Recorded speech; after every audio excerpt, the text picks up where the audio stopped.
জাইতুনের তেল দাড়িতে চুলে মালিশ করলে দাড়ি চুল সহজে পাকে না। বিশ্বনবী সব সময় দাড়িতে চুলে জাইতুন মাখতেন। আমি নিজেও মাখি প্রতিদিন, আপনারাও মাখবেন। বাজারে পাওয়া যায়, যে বলবেন অলিভ অয়েল, কি বলবেন? অলিভ অয়েল বললে আপনাকে দিবে। স্পেনের, মেড ইন স্পেন, এদের অলিভ অয়েল ভালো। ফিলিস্তিনের যে অরিজিনাল অলিভ অয়েল, এটা ভালো, এটা খাওয়া যায়।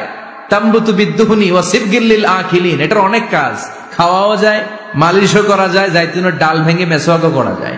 সুবহানাল্লাহ পড়েন। বিশ্বনবী বললেন নি'মাস সিওয়াকিয়া জাইতুন, জাইতুনের মেসওয়াক কতই না ভালো। ফাইন্নাহা সিওয়াকি ওয়া সিওয়াকুল আমবিয়াই মিন ক্বাবলি, কেননা আমি বিশ্বনবী নিজে জাইতুনের ডাল ভেঙে মেসওয়াক করি, আমার আগে লক্ষাধিক নবীরা সবাই জাইতুনের ডাল দিয়ে মেসওয়াক করেছে। সুবহানাল্লাহ পড়েন। আপনার দেহের ব্যাড কোলেস্টেরলের লেভেল কমে যাবে যদি জাইতুন আপনি খান। দাড়িতে মাখবেন, চুলে মাখবেন, আবার সালাদের মধ্যেও জাইতুনের তেল দিয়ে খাওয়া যায় যদি এক্সট্রা ভার্জিন হয়। লেস দেন 1% অ্যাসিড দিয়ে এটাকে পিউরিফাইং করলে এটাকে বলে এক্সট্রা ভার্জিন। এরপর আরেকটা আছে ভার্জিন, 2% অ্যাসিড দিয়ে পিউরিফাইং করে। 3, 4, 5% অ্যাসিড দিয়ে পিউরিফাইং করলে ওটাকে বলে রিফাইন্ড পিওর। ওটা গায়ে মালিশ করবেন, বরকত আছে না নাই? এজন্য এই দুইটার কসম কোরআনে কেটেছে কে? এরপরে রব্বুল আলামিন বলেন ওয়া তুরি সিনিন,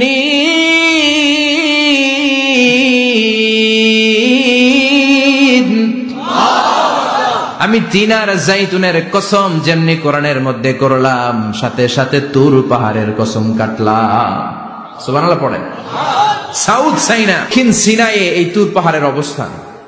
মিশরে দুইটা জেলা আছে, উত্তর সিনাই, দক্ষিণ সিনাই। এই দক্ষিণ সিনাইতে 2285 মিটার উঁচু এই পাহাড়। সাইয়েদনা মুসা আলাইহিস সালাম এই পাহাড়ে উঠে কথা বলতেন কার সাথে? তাওরাতের মতো কিতাবকে আল্লাহ তাআলা কাঠের তক্তার মধ্যে লিখে এই পাহাড়ের উপর নাজিল করেছে। কাঠের তক্তা চিনেন? কাঠ দিয়ে মোটা মোটা তক্তা বানায় না?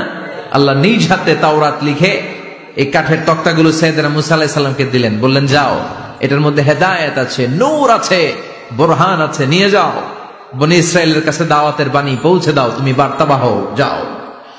সাইয়েদনা মুসা আলাইহিস সালাম দেখলেন ছোট্ট ছোট্ট কিছু কাঠের ফলকার তক্তা, ভাবলেন কাঁধের মধ্যে তুলে নিয়ে যাই, এর চেয়েও কত ভারী ভারী জিনিস আমি মুসা কাঁধের মধ্যে তুলে বেড়াই।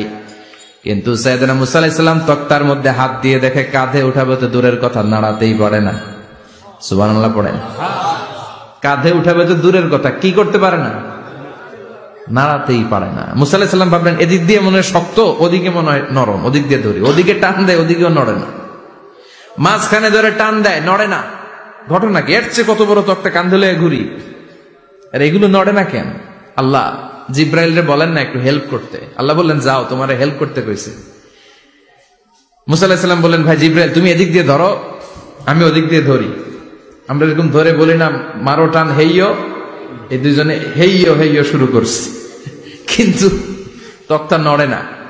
মুসা আলাইহিস সালাম বললেন চলো পজিশন চেঞ্জ করি, তুমি এদিকে আমি ওদিকে, মারো টান আরো জোরে, কিন্তু তক্তা নড়ে না। মুসা আলাইহিস সালাম বললেন আল্লাহ জিব্রাইলের যে সঙ্গী ফেরেশতা 11 বলো না একটু হেল্প করতে। আল্লাহ বলে যাও হেল্প করে আস। এবার সবাই মিলে মারো টান আরো জোরে, গায়ে যত জোর আছে। মুসা আলাইহিস সালাম তক্তা ধরে টান দিলেন, টানের চোটে প্রত্যেকটা লোমকূপ দিয়ে ঘাম বেরোতে শুরু করেছে।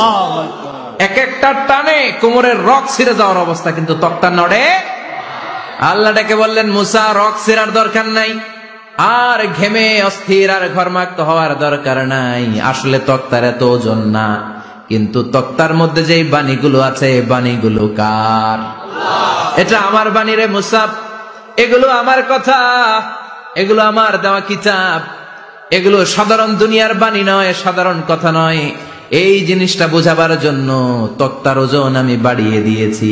এবার ফেরেশতার সাহায্যের দরকার নাই, নিজেই টান দাও, দেখবা উঠাতে পারবা। সাইয়েদনা মুসা আলাইহিস সালাম এখন দেখে টান দিয়ে কাঁধে নেওয়া যায়। সুবহানাল্লাহ পড়ে।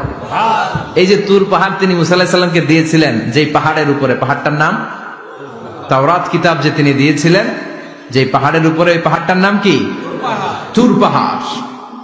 বিশ্বনবী মেরাজে যখন গিয়েছিলেন, সাইয়েদনা জিব্রাইল এই তুর পাহাড়ে বিশ্বনবীকে নামিয়ে বললেন অন্ধকার, ইয়া রাসূলুল্লাহ উদুল্লাহ, আল্লাহর কাছে দোয়া করেন। বিশ্বনবী বললেন জিব্রাইল দোয়া করলাম, কিন্তু কোন জায়গায় কোন পাহাড়ের উপরে আমারে নামালা? আমি তো এলাকা চিনি না, পাহাড় চিনি না, কোন পাহাড় এটা? সাইয়েদনা জিব্রাইল বললেন, নবী, হাদিহি জাবাল মুসা তুরে সাইনা, এটা আপনার ভাই মুসার পাহাড়, তুর পাহাড়। সুবহানাল্লাহ। এটার চূড়ায় বিশ্বনবী দোয়া করেছেন। এবং ইয়াজুজ মাজুজের আক্রমণ থেকে বাঁচার জন্য ঈসা আলাইহিস সালাম কিয়ামতের আগে সব মুমিন বান্দাদেরকে নিয়ে তুর পাহাড়ের উপরে উঠবে। সুবহানাল্লাহ পড়েন। আমি নিজেই তুর পাহাড়ের উপরে উঠছি 2 বার জীবনে। আমি মিশরে ছিলাম তো, ওখানে আমি শিক্ষা সফরে 2 বার আমরা প্রায় তুরে সাইনাতে সফর করতাম। ঠান্ডা একটা এলাকা, মিশরে, পুরো মিশরে গরম, ওদিকে ঠান্ডা। 3 ধর্মের লোকদের জন্য এটা একটা তীর্থস্থান, সবাই যায়, ইহুদিরা যায়, খ্রিস্টানরা যায়, আমরাও যেতাম। মাঝরাতে তুর পাহাড়ে উঠতে হয়, ফজরের সময় পৌঁছতে হয়, আবার 7টা-8টার দিকে ব্যাক করতে হয়। 10টা-11টার পরে সূর্যের তাপে পাথরের পাহাড় এত গরম হয়, ওখানে কোনো মানুষ দাঁড়িয়ে থাকতে পারে না। আমরা উঠতেছি কাঁধের মধ্যে ব্যাগ নিয়ে, খ্রিস্টানরা উঠতেছে, ইহুদিরা উঠতেছে। ওটার উপরে খ্রিস্টানদের একটা চার্চ আছে, গির্জা, ইহুদিদের আছে একটা ছোট্ট সিনাগগ। ইহুদিরা যে জায়গায় নামাজ পড়ে ওটার কি বলে? সিনাগগ। খ্রিস্টানরা যেটাতে নামাজ পড়ে ওটার বলে চার্চ, গির্জার। আমরা যেটাতে নামাজ পড়ি মসজিদ। আমাদের একটা মসজিদ আছে ছোট। ফজরের সময় উঠলাম, উঠে তাকিয়ে দেখি সূর্য কিরণে পুরো তুর পাহাড়ের সিলসিলাতুল জিবাল, পাহাড়ি রেঞ্জ ঝিকিমিকি আলোতে সূর্যের কিরণে চমৎকার এক আভা, রক্তিম আভা ধারণ করেছে। সবাই মিলে আল্লাহর কাছে দোয়া করলাম। এই তুর পাহাড়ের কসম কেটেছে কে? রব্বুল আলামিন বলেন, ওয়াত-তিনি ওয়াজ-যাইতুনি ওয়া তুরি সিনিন ওয়া হাদাল বালাদিল আমিন। তিনের কসম, জাইতুনের কসম, তুর পাহাড়ের কসম, আর এই নিরাপদ শহরের কসম। এই নিরাপদ শহর দ্বারা উদ্দেশ্য হচ্ছে মক্কাতুল মুকাররমা। নিরাপদ শহর দ্বারা কোন শহর উদ্দেশ্য? মক্কা। যে মক্কার আগের নাম ছিল বাক্কা। মক্কার আগের নাম সবাই বলেন বাক্কা। মক্কার নামে আল্লাহ কোরআন একটা সূরা দিয়েছে, সূরার নাম সূরাতুল বালাদ। লা উকসিমু বিহাযাল বালাদ ওয়া আনতা হিল্লুম বিহাযাল বালাদ। সুবহানাল্লাহ পড়ে। আবার এই শহরের নাম দিলেন আল্লাহ উম্মুল কুরা, জনপদ সমূহের মা। এই শহরের মধ্যে যারা এই প্রবেশ করবে, নিরাপত্তা দিবে কে?